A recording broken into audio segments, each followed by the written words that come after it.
सत श्री अकाल जी, तुसीं देख रहे हो पंजाब यूनिवर्सिटी टीवी ते मैं सुरभि शर्मा हाजिर हो चुकी हूँ प्रोग्राम खबरनामा लैके। जी हाँ, प्रोग्राम के देश विदेश नाल जुड़ियां हुई कुछ खास अपडेट्स तुहाडे नाल साझा करांगे। तो सब तो बड़ी अपडेट सामने आ रही है इस वेले दी कैनेडा तो। जी हाँ, कैनेडा दे विच इमीग्रेशन नियम जो ने बहुत ज़्यादा सख्त किए जा रहे हैं और ये नियम जोड़े सख्त किए जा रहे हैं इस चलते बहुत सारे लोग प्रभावित हो रहे हैं जो कैनेडा जाना चाहते हैं। और इस विच सिर्फ नौजवान ही शामिल नहीं ने, इस विच उन्होंने माता पिता या फिर होर ग्रैंड पेरेंट्स हर कोई शामिल है। इमीग्रेशन नियमों में सख्ती कैनेडा वालों जो की गई है ये सिर्फ विद्यार्थियों तक सीमित नहीं है या फिर जो उत्थे काम करन आउंदे ने उन्हां तक सीमित नहीं है। ये नियम हर किसी ते लागू होया है और इस नियम के लागू होने दे नाल जिन्हें भी बजुर्ग या माता पिता या फिर वो विद्यार्थी या काम करने वाले काम में हर कोई प्रभावित होया है। ओबीएस है जो भी कोई विद्यार्थी विदेश में जाता है या काम करने वास्ते जाता है या स्टडी वास्ते जाता है अपने पेरेंट्स को एक बार जरूर कैनेडा या अमेरिका विच बुलाता है और इस तो बाद जो उत्थे पक्के हो जाते हैं तो उन्होंने माता पिता भी उत्थे आ जाते हैं, ईवन कि उन्होंने ग्रैंड पेरेंट्स भी उत्थे आ जाते हैं जिन्होंने वीज़ा भी दिता जाता है। 10 साल का वीज़ा पहला दिता जाता सी जिसनूं हुण घटा दिता गया तो इसकी मियाद बहुत ही घट कर दी गई है, तकरीबन सिर्फ 1 महीने की कर दी गई है। सो हुण एक नवी अपडेट सामने आ रही कैनेडा तो इमीग्रेशन के नाल जुड़ी हुई जो कि काफ़ी चंगी है। सख्ती तो बाद एक राहत वाली अपडेट सामने आई है जिस विच ये कहा जा रहा है कि हुण बजुर्गों के लिए कैनेडा ने दोबारा तो दरवाजे खोल दिते ने, जिसका मतलब है कि हुण बजुर्ग जिहड़े ने बिना किसी डर तो बिना किसी झंझट तो कैनेडा विच जा सकते हैं। जी हाँ, कैनेडा दे विच वसदे प्रवासियों के पेरेंट्स और ग्रैंड पेरेंट्स नूं पीआर देने की योजना उत्ते लगी हुई आरजी रोक नूं हटाउंदियां इमीग्रेशन मंत्रालय वालों मौजूदा वरे दौरान 10,000 अर्जियां प्रवान करने का ऐलान किया गया है। एक बहुत ही चंगी अपडेट या खुशखबरी कह लवां मैं उन्होंने लिए है जो कि कैनेडा जाने का इंतजार कर रहे थे, उत्थे दी पीआर हासिल करना चाहते सी और जिहड़े प्रवासी अपने पेरेंट्स नूं अपने नाल उत्थे बुलाना चाहते थे उन्हां लई एक चंगी खबर है क्योंकि हुण वो इस तरीके नाल उन्हां नूं बुला सकते हैं। फिलहाल पहला इस ते रोक लगा दी गई सी पर हुण इस रोक नूं हटा दिता गया है जिस दे चलते हुण 10,000 अर्जियां प्रवान करने का ऐलान भी किया गया है। साल 2020 दौरान अपने माता पिता दादा दादी या नाना नानी नूं कैनेडा सदन की इच्छा प्रगटाउण वाले बिनेकारां विच इमीग्रेशन मंत्रालय अपनी मर्जी नाल अर्जियां की चोण करेगा अते इन्हां दी प्रोसैसिंग विच घट्टो घट्ट 24 महीने का समा लग सकता है, पर क्यूबैक नाल संबंधित अर्जियां के निपटारे विच 48 महीने का समा लगन का खदशा जाहिर किया गया है क्योंकि सूबा सरकार अपने फैमिली क्लास विच वीज़िया की गिनती बेहद सीमित की जा चुकी है। कैनेडियन गजट विच प्रकाशित हिदायतां मुताबक परिवारां दा मिलाप करवाउण लई सरकार वचनबद्ध है, पर अतीत विच आईयां अर्जियां की प्रोसैसिंग वाल भी ध्यान देना लाजमी है। अपने पेरेंट्स या ग्रैंड पेरेंट्स नूं कैनेडा सदन के इच्छुक प्रवासियों नूं सुझाव दिता गया है कि वह सुपर वीज़ा की श्रेणी वाल जा सकते हैं जिस राही 5 साल तक कैनेडा विच ठहराव किया जा सकता है और 2 साल का होर वाधा भी करवाया जा सकता है। इमीग्रेशन मंत्रालय का कहना है कि 2025 के parents and grand parents programme अधीन दिलचस्पी के प्रगटावे मंगन बारे विस्तारित जानकारी आने वाले महीनों दौरान मुहैया करवाई जाएगी। इत्थे दसना बनता है कि मापियां दादा दादियां या नाना नानियां नूं स्पॉन्सर करने वाली योजना के अधीन साल 2024 दौरान 35,700 बिनेकारां नूं अर्जी दाखिल करने का सद्दा दिता गया जिन्हां विचों 20,500 अर्जियां प्रवान कीतियां जाणगियां। हाउस ऑफ कॉमन्स विच इमीग्रेशन बारे पेश सालाना रिपोर्ट मुताबक 2023 के अंत तक पेरेंट्स एंड ग्रैंड पेरेंट्स नूं पीआर वाली श्रेणी अधीन 40,000 तो वध स्पॉन्सरशिप अर्जियां विचार अधीन सन। रिपोर्ट कहती है कि स्पॉन्सरशिप एप्लीकेशन का औसत प्रोसैसिंग समा 24 महीने हुंदा है अते अजिहे विच बैकलॉग बहुत ज़्यादा बढ़ सकता है। इमीग्रेशन मंत्रालय वालों जारी किया गया ताज़ा हिदायतां मुताबिक जिहड़ियां उन्होंने ताज़ा हिदायतां जारी कीतियां ने उन्हां दे अकॉर्डिंग 2024 विच आईयां अर्जियां विचों वध तो वध 15,000 का निपटारा किया जा सकेगा। चेते रहे कि कैनेडा सरकार वालों 2024 दौरान एक मगरों एक इमीग्रेशन बंदिशा का ऐलान किया गया सी जिसका बहुत ही बड़ा असर प्रवासियों उत्ते पिया सीगा और ये इमीग्रेशन नियम जिहड़े सी या बंदिशां सीगियां ये लगातार जारी कीतियां गईयां या फिर इन्हां दा ऐलान किया गया, चाहे विद्यार्थी होन स्टूडेंट्स होन या फिर काम करने वाले कामे होन या फिर उत्थे रह रहे पेरेंट्स होन ग्रैंड पेरेंट्स होन, इसका असर हर किसी उत्ते पिया सीगा। ਸੋ ਸਭ ਤੋਂ ਪਹਿਲਾਂ ਕੌਮਾਂਤਰੀ ਵਿਦਿਆਰਥੀਆਂ ਦੀ ਗਿਣਤੀ ਵਿੱਚ ਕਟੌਤੀ ਕਰਨਾ। ਇਹ ਆਪਾਂ ਸਭ ਜਾਣਦੇ ਹਾਂ ਕਿ ਕੈਨੇਡਾ ਵੱਲੋਂ ਐਲਾਨ ਕੀਤਾ ਗਿਆ ਸੀ, ਜਿਸ ਕਰਕੇ ਇਹ ਗੱਲ ਕਹੀ ਗਈ ਸੀ ਕਿ ਵਿਦਿਆਰਥੀਆਂ ਦੇ ਉੱਤੇ ਜਿਹੜੀ ਉਹਨਾਂ ਦੀ ਗਿਣਤੀ ਹੈ ਉਸ ਨੂੰ ਘਟਾਇਆ ਜਾਏਗਾ, ਯਾਨੀ ਕਿ ਕੌਮਾਂਤਰੀ ਵਿਦਿਆਰਥੀ ਦੀ ਗਿਣਤੀ ਹੈ ਉਸ ਨੂੰ ਘਟਾਇਆ ਜਾਏਗਾ। ਸਟੱਡੀ ਵੀਜ਼ਾ ਜਾਰੀ ਕਰਨ ਦੀ ਦਰ 35% ਘਟਾ ਦਿੱਤੀ ਗਈ ਸੀ।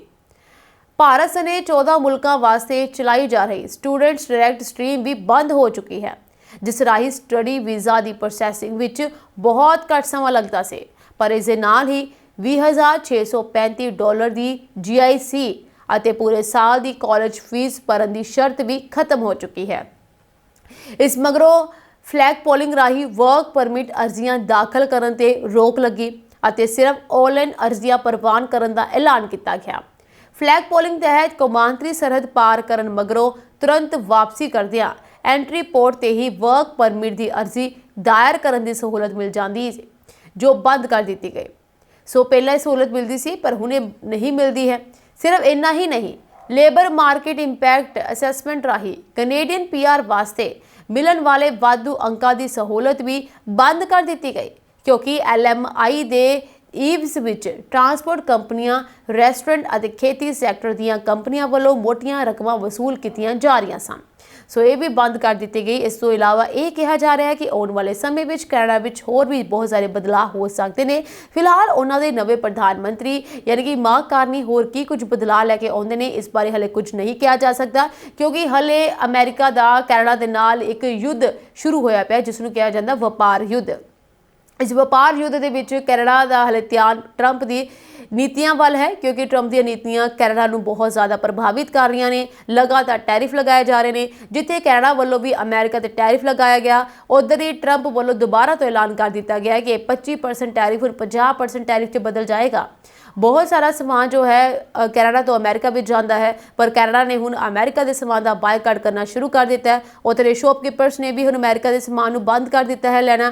ਹੁਣ ਦੂਸਰੇ ਦੇਸ਼ਾਂ ਤੋਂ ਸਮਾਨ ਮੰਗਵਾਇਆ ਜਾ ਰਿਹਾ ਹੈ ਤੇ ਉਹਨਾਂ ਨੂੰ ਵੇਚਿਆ ਜਾ ਰਿਹਾ, ਔਰ ਇਸ ਦਾ ਬਹੁਤ ਵੱਡਾ ਇੰਪੈਕਟ ਅਮਰੀਕਨਸ ਤੇ ਪੈਣ ਵਾਲਾ ਹੈ। ਅਮਰੀਕਨਸ ਬਿਜ਼ਨਸਮੈਨਸ ਜੋ ਨੇ ਉਹਨਾਂ ਦੇ ਉੱਤੇ ਸਭ ਤੋਂ ਵੱਡਾ ਅਸਰ ਇਸ ਦਾ ਦੇਖਣ ਨੂੰ ਮਿਲੇਗਾ। ਫਿਲਹਾਲ ਇਹ ਟੈਰਿਫ ਯੁੱਧ ਰੁਕਣ ਦਾ ਨਾਮ ਨਹੀਂ ਲੈ ਰਿਹਾ। ਲਗਾਤਾਰ ਇਹ ਦੋਨੋਂ ਦੇਸ਼ ਇੱਕ ਦੂਸਰੇ ਪਰ ਟੈਰਿਫ ਲਗਾ ਰਹੇ ਨੇ। ਇੰਡੀਆ ਉੱਤੇ ਵੀ ਟੈਰਿਫ ਲਗਾਇਆ ਜਾਵੇਗਾ, ਜੋ ਕਿ 4 ਅਪ੍ਰੈਲ ਤੋਂ ਸ਼ੁਰੂ ਹੋਵੇਗਾ, ਜਿਸ ਨੂੰ ਰੈਸਿਪਰੋਕਲ ਟੈਰਿਫ ਕਿਹਾ ਜਾਂਦਾ ਹੈ। ਦੇਸ਼ ਨਿਕਾਲਾ ਇਹ ਬਹੁਤ ਵੱਡਾ ਨਾਮ ਹੈ। ਜਿਨ੍ਹਾਂ ਨੂੰ ਦੇਸ਼ ਨਿਕਾਲਾ ਇਸ ਵੇਲੇ ਮਿਲ ਰਿਹਾ ਹੈ ਜਾਂ ਜਿਨ੍ਹਾਂ ਨੂੰ ਮਿਲਣ ਵਾਲਾ ਹੈ, ਉਹਨਾਂ ਦੇ ਉੱਤੇ ਇੱਕ ਡਰ ਤੇ ਸਹਿਮ ਦਾ ਮਾਹੌਲ ਹੈ। ਜਿਹੜੇ ਲੋਕਾਂ ਨੂੰ ਪਹਿਲਾਂ ਦੇਸ਼ ਨਿਕਾਲਾ ਦਿੱਤਾ ਗਿਆ, ਉਹਨਾਂ ਦੀ ਹਾਲਤ ਸਾਡੇ ਸਭ ਦੇ ਸਾਹਮਣੇ ਹੈ। ਇਸ ਤੋਂ ਬਾਅਦ ਹਲੇ ਹੋਰ ਵੀ ਬਹੁਤ ਜ਼ਿਆਦਾ ਲੱਖਾਂ ਦੀ ਗਿਣਤੀ ਦੇ ਵਿੱਚ ਗੈਰ ਕਾਨੂੰਨੀ ਪ੍ਰਵਾਸੀ ਅਮਰੀਕਾ ਵਿੱਚ ਇਸ ਸਮੇਂ ਮੌਜੂਦ ਨੇ, ਜਿਨ੍ਹਾਂ ਦੇ ਉੱਤੇ ਦੇਸ਼ ਨਿਕਾਲੇ ਦੀ ਤਲਵਾਰ ਲਟਕ ਰਹੀ ਹੈ ਤੇ ਕਿਸੇ ਵੀ ਸਮੇਂ ਉਹਨਾਂ ਦੀ ਗ੍ਰਿਫਤਾਰੀ ਹੋ ਸਕਦੀ ਹੈ ਤੇ ਉਹਨਾਂ ਨੂੰ ਦੇਸ਼ ਨਿਕਾਲਾ ਦਿੱਤਾ ਜਾ ਸਕਦਾ ਹੈ। ਪਰ ਇਸ ਦੇ ਬਾਵਜੂਦ ਵੀ ਬਹੁਤ ਸਾਰੇ ਲੋਕ ਜਿਹੜੇ ਨੇ ਹਾਲੇ ਅਮਰੀਕਾ ਵਿੱਚ ਠਹਿਰੇ ਹੋਏ ਨੇ ਅਤੇ ਅੱਗੇ ਆਉਣ ਦੀ ਜ਼ਰੂਰਤ ਨਹੀਂ ਕਰ ਰਹੇ ਨੇ, ਅਤੇ ਇਸੇ ਗੱਲੋਂ ਉਹ ਬਹੁਤ ਦੂਰ ਦੂਰ ਚਲੇ ਗਏ ਨੇ ਤੇ ਛੁਪ ਕੇ ਕਿਤੇ ਬੈਠੇ ਹੋਏ ਨੇ। ਈਵਨ ਕਿ ਉਹਨਾਂ ਨੇ ਉਹ ਜਗ੍ਹਾਵਾਂ ਵੀ ਛੱਡ ਦਿੱਤੀਆਂ ਨੇ ਜਿੱਥੇ ਉਹ ਕੰਮ ਕਰ ਰਹੇ ਸੀ ਜਾਂ ਰਹਿ ਰਹੇ ਸੀਗੇ, ਕਿਉਂਕਿ ਜਿਸ ਜਗ੍ਹਾ ਤੇ ਉਹ ਕੰਮ ਕਰ ਰਹੇ ਸੀ ਇੱਧਰ ਇਮੀਗ੍ਰੇਸ਼ਨ ਅਧਿਕਾਰੀਆਂ ਵੱਲੋਂ ਛਾਪੇਮਾਰੀ ਕੀਤੀ ਜਾ ਰਹੀ ਹੈ, ਉਹਨਾਂ ਨੂੰ ਫੜਿਆ ਜਾ ਰਿਹਾ। ਸੁਰੱਖਿਆ ਅਧਿਕਾਰੀ ਜਿਹੜੇ ਨੇ ਲਗਾਤਾਰ ਛਾਪੇਮਾਰੀਆਂ ਕਰ ਰਹੇ ਨੇ, ਕਾਰਵਾਈ ਕਰ ਰਹੇ ਨੇ, ਗ੍ਰਿਫਤਾਰ ਕੀਤਾ ਜਾ ਰਿਹਾ ਹੈ ਤੇ ਇਹਨਾਂ ਲੋਕਾਂ ਨੂੰ ਦੇਸ਼ ਨਿਕਾਲਾ ਦਿੱਤਾ ਜਾ ਰਿਹਾ ਹੈ। ਫਿਲਹਾਲ ਇਹ ਕਾਰਵਾਈ ਦਾ ਲਗਾਤਾਰ ਚੱਲਦੀ ਰਹੇਗੀ। ਇਸ ਤੋਂ ਇਲਾਵਾ ਰਜਿਸਟਰੀ ਦੀ ਜਿਹੜੀ ਕਾਰਵਾਈ ਸੀ ਉਹ ਸ਼ੁਰੂ ਕੀਤੀ ਗਈ ਸੀ। ਰਜਿਸਟਰੀ ਦੇ ਵਿੱਚ ਇਹ ਸੀਗਾ ਕਿ ਹਰ ਕਿਸੇ ਗੈਰ ਕਾਨੂੰਨੀ ਪ੍ਰਵਾਸੀ ਨੂੰ ਖੁਦ ਅੱਗੇ ਆ ਕੇ ਆਪਣੇ ਫਿੰਗਰਪ੍ਰਿੰਟ ਦੇਣੇ ਪੈਣਗੇ, ਆਪਣੀ ਬਾਰੇ ਜਾਂਚ ਦੇਣੀ ਪਏਗੀ, ਆਪਣੀ ਪਹਿਚਾਣ ਦੱਸਣੀ ਪਏਗੀ, ਯਾਨੀ ਕਿ ਆਪਣੇ ਬਾਰੇ ਵੇਰਵਾ ਸਾਂਝਾ ਕਰਨਾ ਪਏਗਾ। ਅਤੇ ਐਸਾ ਨਾ ਕਰਨ ਤੇ ਉਹਨਾਂ ਗੈਰ ਕਾਨੂੰਨੀ ਪ੍ਰਵਾਸੀਆਂ ਦੇ ਵਿਰੁੱਧ ਕਾਰਵਾਈ ਵੀ ਹੋ ਸਕਦੀ ਹੈ, ਈਵਨ ਕਿ ਉਹਨਾਂ ਨੂੰ ਸਜ਼ਾ ਜਾਂ ਜੇਲ੍ਹ ਵੀ ਹੋ ਸਕਦੀ ਹੈ। ਸੋ ਇਸੇ ਦੇ ਚੱਲਦੇ ਹੀ ਡੋਨਾਲਡ ਟਰੰਪ ਵੱਲੋਂ ਇੱਕ ਨਵਾਂ ਐਲਾਨ ਕਰ ਦਿੱਤਾ ਗਿਆ ਹੈ, ਜਾਂ ਮੈਂ ਕਹਾਂ ਇੱਕ ਨਵੀਂ ਐਪ ਲਾਂਚ ਕਰ ਦਿੱਤੀ ਗਈ ਹੈ। ਇੱਕ ਸਪੈਸ਼ਲ ਐਪ ਗੈਰ ਕਾਨੂੰਨੀ ਪ੍ਰਵਾਸੀਆਂ ਵਾਸਤੇ ਹੈ, ਜਿਸ ਵਿੱਚ ਗੈਰ ਕਾਨੂੰਨੀ ਪ੍ਰਵਾਸੀ ਆਪਣੇ ਆਪ ਹੀ ਦੇਸ਼ ਨਿਕਾਲਾ ਯਾਨੀ ਕਿ ਸਵੀਕਾਰ ਕਰਨਗੇ ਦੇਸ਼ ਨਿਕਾਲੇ ਨੂੰ ਤੇ ਆਪ ਹੀ ਅਮਰੀਕਾ ਛੱਡ ਕੇ ਚਲੇ ਜਾਣਗੇ।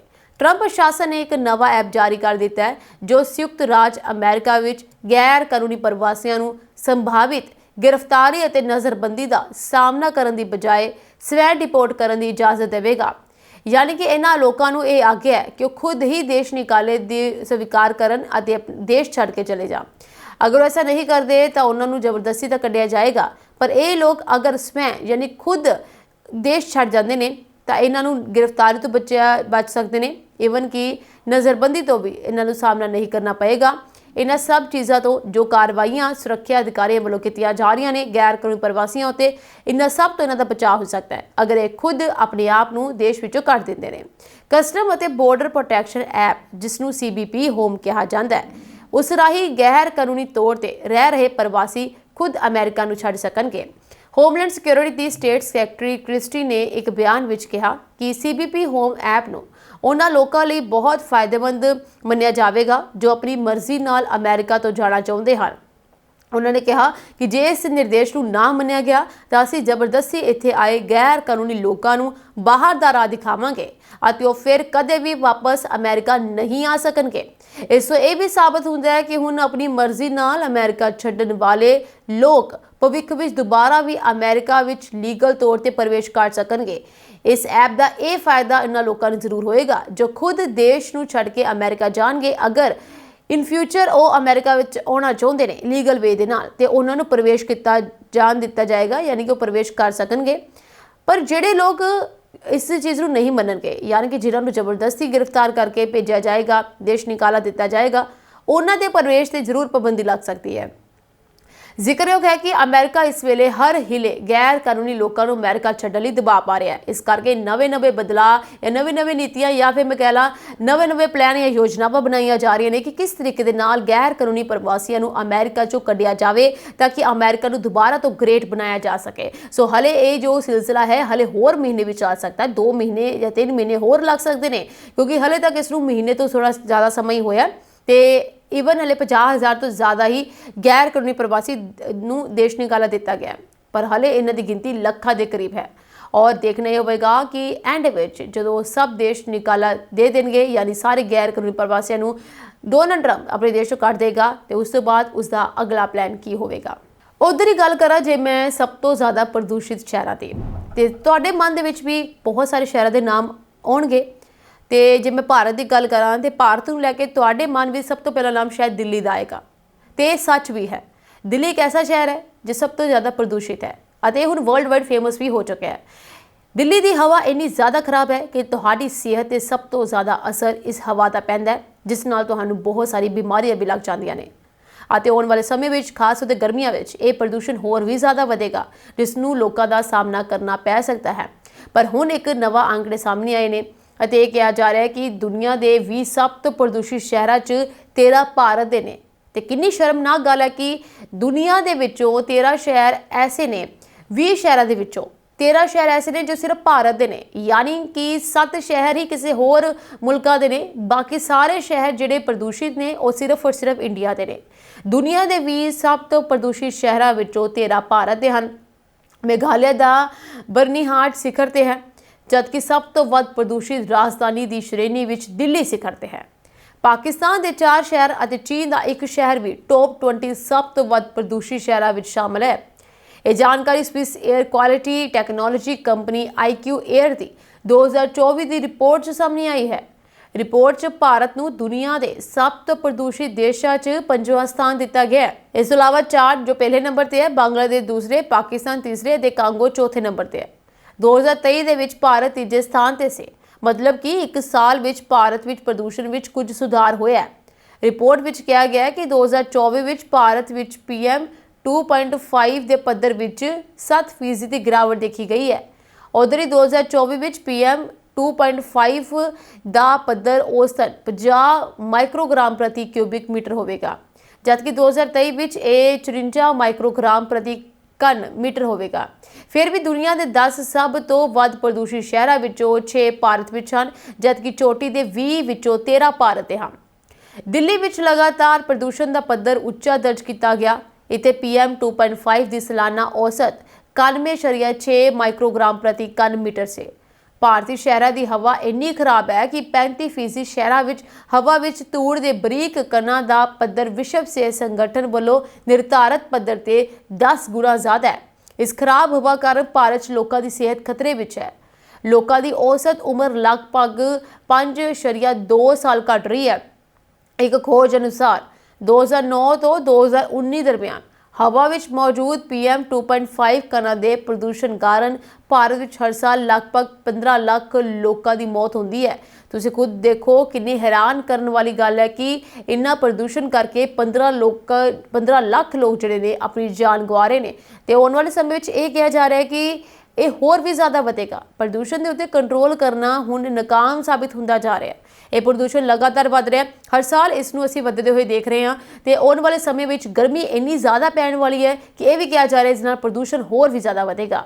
ਇਸ ਨੂੰ ਕੰਟਰੋਲ ਕਿਵੇਂ ਕਰਨਾ ਹੈ ਇਹ ਤਾਂ ਦੇਸ਼ ਦੀ ਸਰਕਾਰਾਂ ਦੇ ਉੱਤੇ ਨਿਰਭਰ ਕਰਦਾ ਹੈ ਕਿ ਕੁਝ ਐਸੀ ਸਥਿਤੀ ਨੂੰ ਕਾਇਮ ਕੀਤਾ ਜਾਏ ਕਿ ਇਸ ਪ੍ਰਦੂਸ਼ਣ ਨੂੰ ਕੰਟਰੋਲ ਕੀਤਾ ਜਾ ਸਕੇ, ਨਹੀਂ ਤਾਂ ਲੋਕਾਂ ਦੀ ਸਿਹਤ ਤੇ ਹੋਰ ਵੀ ਜ਼ਿਆਦਾ ਮਾੜਾ ਅਸਰ ਪੈਂਦਾ ਰਹੇਗਾ ਤੇ ਲੋਕ ਪ੍ਰਦੂਸ਼ਣ ਕਰਕੇ ਆਪਣੀ ਜਾਨ ਗਵਾਉਂਦੇ ਰਹਿਣਗੇ। ਸੋ ਹੁਣ ਇੱਕ ਵੱਡੀ ਅਪਡੇਟ ਸਾਹਮਣੇ ਆਈ ਹੈ ਉਹਨਾਂ ਦੇ ਲਈ ਜੋ UPI ਦਾ ਇਸਤੇਮਾਲ ਕਰਦੇ ਨੇ। UPI ਜਿਸ ਦਾ ਇਸਤੇਮਾਲ ਅੱਜ ਦੁਨੀਆ ਦੇ ਵਿੱਚ ਹਰ ਇੱਕ ਬੰਦਾ ਕਰਦਾ ਹੈ।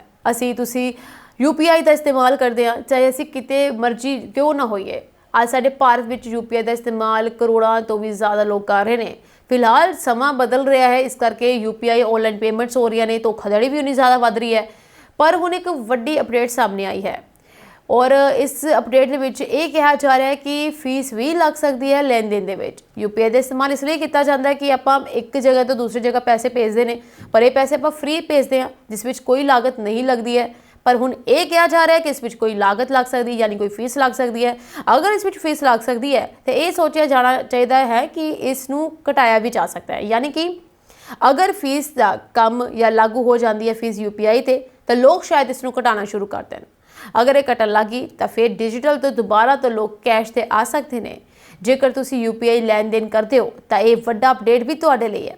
ਸਰਕਾਰ UPI ਅਤੇ ਰੂਪੇ ਡੈਬਿਟ ਕਾਰਡ ਰਾਹੀਂ ਹੋਣ ਵਾਲੀਆਂ ਭੁਗਤਾਨਾਂ ਤੇ ਮਰਚੈਂਟ ਫੀਸ ਲਗਾਉਣ ਬਾਰੇ ਵਿਚਾਰ ਕਰਨ ਜਾ ਰਹੀ ਹੈ।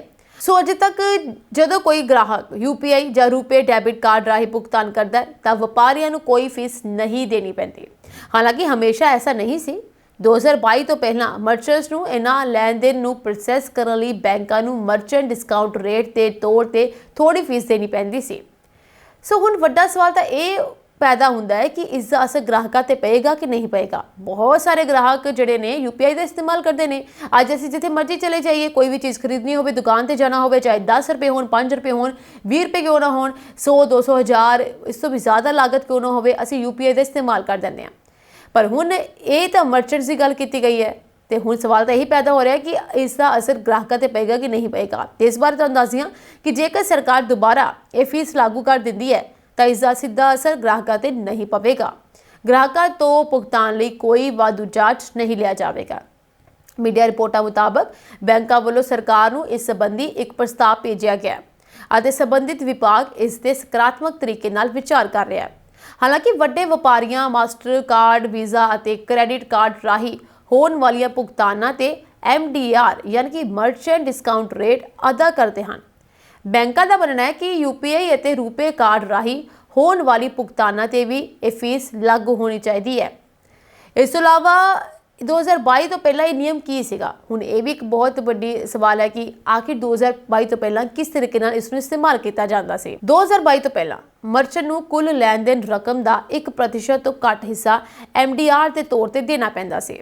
ਇਸ ਤੋਂ ਬਾਅਦ UPI ਭੁਗਤਾਨ ਦਾ ਮੁੱਖ ਸਾਧਨ ਬਣ ਗਿਆ ਅਤੇ ਹੁਣ ਤੱਕ ਇਸ ਤੇ ਕੋਈ ਫੀਸ ਨਹੀਂ ਲੱਗਦੀ ਸੀ, ਯਾਨੀ ਕਿ ਮਰਚੈਂਟ ਹੁਣ ਤੱਕ ਇਸ ਤੇ ਕੋਈ ਫੀਸ ਨਹੀਂ ਦੇ ਰਹੇ ਸੀ। 2022 ਤੋਂ ਬਾਅਦ ਹਾਲੇ ਤੱਕ ਇੱਕ ਵੀ ਫੀਸ ਨਹੀਂ ਦਿੱਤੀ ਗਈ ਸੀ, ਪਰ ਹੁਣ ਇਹ ਕਿਹਾ ਜਾ ਰਿਹਾ ਹੈ ਕਿ ਦੁਬਾਰਾ ਤੋਂ ਫੀਸ ਲਾਗੂ ਹੋ ਸਕਦੀ ਹੈ ਤੇ ਮਰਚੈਂਟਸ ਨੂੰ ਫੀਸ ਦੇਣੀ ਪਏਗੀ, ਯਾਨੀ ਕਿ ਕੁੱਲ ਦਾ ਸਿਰਫ 1% ਦੇਣਾ ਪੈਂਦਾ ਹੈ। ਇਸ ਤੋਂ ਘੱਟ ਵੀ ਜਿਹੜੀ ਫੀਸ ਹੈ ਉਹ ਲਾਜ਼ਮੀ ਕਰ ਦਿੱਤੀ ਜਾਵੇਗੀ। ਸੋ ਇਸ ਤੋਂ ਇਲਾਵਾ ਹਿੱਸੇਦਾਰੀ ਬਹੁਤ ਜ਼ਿਆਦਾ ਡਿਜੀਟਲ ਲੈਣ ਦੇਣ ਦੇ ਵਿੱਚ UPI ਦੇ ਥਰੂ ਹੀ ਬਹੁਤ ਜ਼ਿਆਦਾ ਲੈਣ ਦੇਣ ਕੀਤਾ ਜਾਂਦਾ ਹੈ ਔਰ UPI ਅਗਰ ਖਰਾਬ ਹੋ ਜਾਏ ਤੇ ਟੈਨਸ਼ਨ ਵੀ ਬਹੁਤ ਜ਼ਿਆਦਾ ਪੈ ਜਾਂਦੀ ਹੈ। ਕਿਸੇ ਜਗ੍ਹਾ ਜਾਈਏ ਤੇ UPI ਨਾ ਚਲੇ ਤਾਂ ਬਹੁਤ ਚਿੰਤਾ ਬਣ ਜਾਂਦੀ ਹੈ, ਕਿਉਂਕਿ ਕਈ ਵਾਰ ਪੈਸੇ ਕੱਟੇ ਜਾਂਦੇ ਨੇ ਤੇ ਕਈ ਵਾਰ ਪੈਸੇ ਵਾਪਸ ਵੀ ਆ ਜਾਂਦੇ ਨੇ, ਪਰ ਕਈ ਵਾਰ ਪੈਸੇ ਵਾਪਸ ਨਹੀਂ ਵੀ ਆਉਂਦੇ। ਪਰ UPI ਦਾ ਬਹੁਤ ਵੱਡਾ ਯੋਗਦਾਨ ਹੈ ਲੈਣ ਦੇਣ ਦੇ ਵਿੱਚ ਡਿਜੀਟਲ, ਔਰ ਇਸ ਡਿਜੀਟਲ ਲੈਣ ਦੇਣ ਦੇ ਵਿੱਚ UPI ਨੇ ਜੋ ਹਿੱਸਾ ਪਾਇਆ ਹੈ ਔਰ ਉਸ ਵਿੱਚ ਇਹ ਯੋਗਦਾਨ ਜੋ ਮਰਚੈਂਟ ਵੱਲੋਂ ਹੈ ਉਹ ਦੁਬਾਰਾ ਤੋਂ ਲਾਜ਼ਮੀ ਕੀਤਾ ਜਾ ਸਕਦਾ ਹੈ। ਦੇਸ਼ ਵਿੱਚ ਹੋਣ ਵਾਲੀ ਕੁੱਲ ਡਿਜੀਟਲ ਭੁਗਤਾਨ ਪ੍ਰਕਿਰਿਆ ਵਿੱਚ UPI ਦੀ ਹਿੱਸੇਦਾਰੀ 2/3 ਤੋਂ ਵੀ ਵੱਧ ਹੈ। RBI ਦੀ ਇੱਕ ਰਿਪੋਰਟ ਮੁਤਾਬਕ 2019 ਦੇ ਵਿੱਚ ਡਿਜੀਟਲ ਭੁਗਤਾਨ ਵਿੱਚ UPI ਦੀ ਹਿੱਸੇਦਾਰੀ 34% ਸੀ, ਜੋ ਹੁਣ ਦੁੱਗਣੀ ਤੋਂ ਵੀ ਵੱਧ ਕੇ 83% ਹੋ ਗਈ ਹੈ। इसका मतलब ये है कि देश में 83% डिजिटल भुगतान UPI राਹੀਂ ਹੁੰਦੇ ਹਨ। बाकी 17% ਵਿੱਚ NEFT, RTGS, IMPS, ਕ੍ਰੈਡਿਟ ਅਤੇ ਡੈਬਿਟ ਕਾਰਡ ਰਾਹੀਂ ਹੋਣ ਵਾਲੀਆਂ ਸਾਰੀਆਂ ਲੈਣ ਦੇਣ ਸ਼ਾਮਲ ਹੁੰਦੀਆਂ ਹਨ। ਲੰਘੇ ਜਨਵਰੀ ਦੀ ਜੇ ਮੈਂ ਗੱਲ ਕਰਾਂ ਤਾਂ ਜਨਵਰੀ ਮਹੀਨੇ ਵਿੱਚ UPI ਰਾਹੀਂ ਦੇਸ਼ ਭਰ ਵਿੱਚ 23.48 ਲੱਖ ਕਰੋੜ ਰੁਪਏ ਦੀ ਲੈਣ ਦੇਣ ਦਰਜ ਕੀਤੀ ਗਈ ਸੀ, ਜੋ ਕਿ ਕਿਸੇ ਵੀ ਮਹੀਨੇ ਵਿੱਚ UPI ਲੈਣ ਦੇਣ ਦਾ ਸਭ ਤੋਂ ਵੱਡਾ ਅੰਕੜਾ ਹੈ। ਸੋ ਤੁਸੀਂ ਇਸ ਗੱਲ ਤੋਂ ਅੰਦਾਜ਼ਾ ਲਗਾ ਸਕਦੇ ਹੋ ਕਿ UPI ਦਾ ਕਿੰਨਾ ਵੱਡਾ ਹਿੱਸਾ ਹੈ, ਯਾਨੀ ਕਿ ਕਿੰਨੀ ਵੱਡੀ ਹਿੱਸੇਦਾਰੀ ਹੈ। ਇਹ ਹਿੱਸੇਦਾਰੀ ਹੁਣ ਸਾਡੀ ਜ਼ਿੰਦਗੀ ਵਿੱਚ ਵੀ ਹੈ। UPI ਸਾਡੀ ਜ਼ਿੰਦਗੀ ਦਾ ਹਿੱਸਾ ਬਣ ਚੁੱਕਿਆ ਹੈ, ਕਿਉਂਕਿ ਅਸੀਂ ਅੱਜ ਡਿਜੀਟਲ ਪੇਮੈਂਟ ਦੇ ਆਦੀ ਹੋ ਚੁੱਕੇ ਹਾਂ। ਸਾਡੇ ਕੋਲ ਕੈਸ਼ ਨਾਲੋਂ ਜ਼ਿਆਦਾ ਡਿਜੀਟਲ ਪੇਮੈਂਟਸ ਦੇ ਆਪਸ਼ਨਸ ਹੁੰਦੇ ਨੇ ਔਰ ਅਸੀਂ ਇਸੇ ਆਪਸ਼ਨ ਦਾ ਇਸਤੇਮਾਲ ਕਰਦੇ ਹਾਂ, ਕਿਉਂਕਿ ਕੈਸ਼ ਕੈਰੀ ਕਰਨਾ ਅੱਜ ਕੱਲ੍ਹ ਲੋਕਾਂ ਨੂੰ ਬਹੁਤ ਔਖਾ ਲੱਗਦਾ ਹੈ और बिना कैश तो लोग घूमते हैं, क्योंकि उन्होंने इस गल का यकीन होंगे कि उन्होंने कोई UPI है यानी कि डिजिटल पेमेंट है, वो इस पेमेंट राही किते भी भुगतान कर सकते हैं। सो इस हिस्सेदारी करके ही हुण सरकार वालों ये घोषणा की जा सकती है, इसनूं लागू किया जा सकता कि मर्चेंट जो ने वो 1% का भुगतान यानी कि फीस इसकी देनी पेगी मर्चेंट्स नूं, जिसका ग्राहकों के उत्ते कस्टमर उत्ते कोई भी असर नहीं पेगा। सो जिद्दां जिद्दां समा बीतदा जा रहा है, लोग भी बहुत ज़्यादा डिजिटल होंदे जा रहे हैं। लोगों ने अज अपने हर चीज़ ਨੂੰ डिजिटल कर लिया है। पैसे का लेन देन ही नहीं, हर एक चीज़ अज डिजिटल हो चुकी है। पहला तो चलो गलबात ही डिजिटल चलती सी, अजकल असी कोई भी चीज़ खरीदनी होवे असी ऑनलाइन खरीदते हाँ। समान मंगाना होवे घर बैठे बैठे साडे कोल अज समान पहुँच जाता है। इंस्टेंट चीज़ां साडे कोल मौजूद रहिंदियां ने, चाहे वो आपां खंड पत्ती चाह या घर दे कोई भी छोटा मोटा समान क्यों ना मंगवाना होवे, अजकल इन्नियां ज़्यादा सहूलतां चल पईयां ने कि लोकां नूं बहुत ज़्यादा आराम मिल रहा है। ਹੁਣ ਤਾਂ ਇਹ ਵੀ ਕਿਹਾ ਜਾਂਦਾ ਹੈ ਕਿ ਆਉਣ ਵਾਲੇ ਸਮੇਂ ਦੇ ਵਿੱਚ ਰੋਬੋਟ ਵੀ ਸਾਡੇ ਘਰਾਂ ਦੇ ਵਿੱਚ ਕੰਮ ਕਰਨ ਲੱਗ ਜਾਣਗੇ। ਈਵਨ ਕਿ ਇਹ ਰੋਬੋਟ ਸ਼ੁਰੂ ਵੀ ਹੋ ਚੁੱਕੇ ਨੇ, ਜੋ ਕਿ ਘਰ ਦਾ ਹਰ ਇੱਕ ਕੰਮ ਕਰਨਗੇ ਤੇ ਇਨਸਾਨ ਕੋਈ ਕੰਮ ਨਹੀਂ ਕਰੇਗਾ। डिजिटल लैन देन का तो चलो आप समझते हाँ, क्योंकि लुट खोह इन्नियां ज़्यादा हो रही ने कि सानू ऑनलाइन पेमेंट करनी पैंदी है। तो एक डिजिटल तरीका है साडे कोल पेमेंट करन दा, जिस विच सानू एक चीज़ का खतरा तो नहीं हुंदा कि साडे कोल कैश खत्म लुटिया जाएगा या फिर साडे कोल कोई खो लेगा या फिर गवाच जाएगा। एक जगह साडे कोल पेमेंट सेफ रहिंदी है। पर हुण जदों दा डिजिटल आया है जमाना लैन देन का, उस तो बाद धोखाधड़ी ऑनलाइन भी बहुत ज़्यादा हो रही है। लोगों को बेवकूफ़ बनाया जा रहा है, भोले भाले लोगों को उन्होंने बैंक अकाउंट खाली कर दिए जाते हैं। सो इन्हां दा इस्तेमाल सोच समझ के करना चाहिए। हर एक चीज़ वाल ध्यान देना चाहिए कि कौन तुहानूं फोन करके तुहाडी जानकारी मंग रहा है, कौन तुहाडे डाटा बारे जानकारी मंग रहा है, तुहाडे बैंक डिटेल्स मंग रहा है, कि UPI वालों फोन आ रहा है या UPI पेमेंट्स थ्रू तुहाडे कोल पेमेंट करवा रहा है। हर चीज़ बारे तुहानूं जानकारी होनी चाहिए है। तो तुहानूं हमेशा सुचेत रहना चाहिए कि कोई भी ऐसा फ्रॉडिया तुहाडे तो कोई भी फ्रॉड ना कर सके। अक्सर ही फोन कॉल्स बहुत आउंदे रहिंदे ने। अमेरिका दे विच भी ये सिलसिला बहुत चलिया, जिस विच फोन करके लोगों को बेवकूफ़ बनाया गया सीगा अते उन्हां तो पैसे ठग ले गए सीगे। ये सिर्फ भारत विच नहीं है, पूरी दुनिया विच ऐसा चलता है कि फ्रॉडी जिहड़े लोग ने हर किसी नूं इस तरीके नाल बेवकूफ़ बनाउंदे ने। बहुत सारे ऐसे लोग ने जो कि अपनी सहायता लई गूगल ते जाके या फिर किसी भी साइट ते जाके हैल्प मंगते हैं और उस वेले वो गलती दे नाल उन्हां फ्रॉडिया दे अटैच विच आ जाते हैं, जिस तो बाद फ्रॉडी उन्हां दे नंबर लै लैंदे ने और उन्हां नूं बेवकूफ़ बनाना शुरू कर देंदे ने। असीं अज कोई भी समान भी क्यों ना मंगा लीए, जिवें कि पार्सल मंगा लीए, तो उस उत्ते भी कई बार सानूं फ्रॉडी जिहड़े ने इस गल नूं लैके यकीन दिवा दिंदे ने कि तुहाडा पार्सल किते फसिया होया या तुहाडी पेमेंट पेंडिंग है, तुसीं पेमेंट पहला कर दो तां तक तुहाडा पार्सल पहुंच जाए। सो इन्नियां सारियां चीज़ां के बावजूद अगर असीं सुचेत नहीं होए तो ये साडे लई बहुत बड़ा नुकसान हो सकता है। ऑनलाइन पेमेंट्स तो ठीक है, पर इसका इस्तेमाल करना सही तरीके नाल बहुत ज़्यादा जरूरी है। सो इस आज प्रोग्राम खबरनामा दे विच कुछ खास अपडेट्स देश विदेश नाल जुड़ियां हुई होर अपडेट्स लैके मैं सुरभि शर्मा फिर तो हाजिर होवांगी। तुसीं बने रहो साडे चैनल पंजाब यूनिवर्सिटी दे नाल। तुहाडे सब दा बहुत बहुत धन्नवाद।